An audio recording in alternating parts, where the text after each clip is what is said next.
Our society is always treating people as if they don't fight, if they don't do this, if they don't mobilize, that there's something really wrong with them.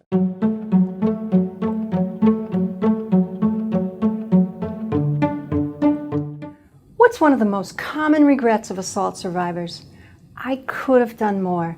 I should have fought back. It's a theme that we often hear from patients who have survived sexual and physical assault.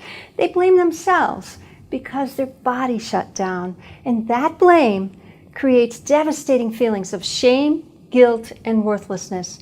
But Dr. Stephen Porges says their body shut down for one very important reason: to save their life.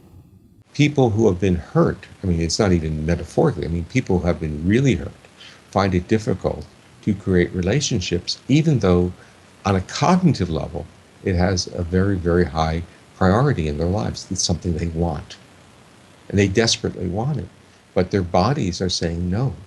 And part of what I am trying to do is to explain to an individual what their body has done. Their body has not done something bad. It's actually, at many times, has saved their lives. It's enabled them to really suffer without, in situations, not fighting back is very adaptive. You won't get killed.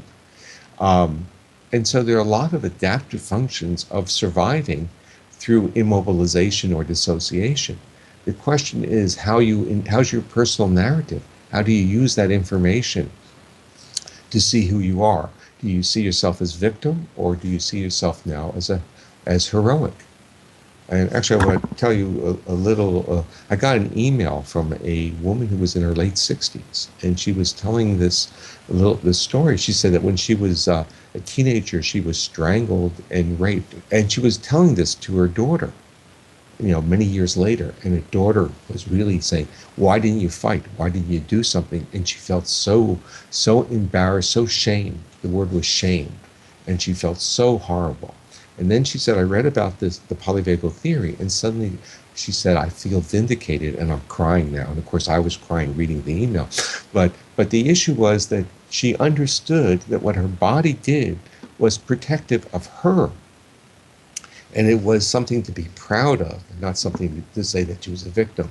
And our society is always treating people as if they don't fight, if they don't do this, if they don't mobilize, that there's something really wrong with them, as opposed to, this really was the best neurobiologically adaptive response that they could have made. And it's fortunate they made that, because if they had fought, they might be dead. And so it's how we see our behaviors. We can help our clients change the narrative about their assault by helping them understand how their body works.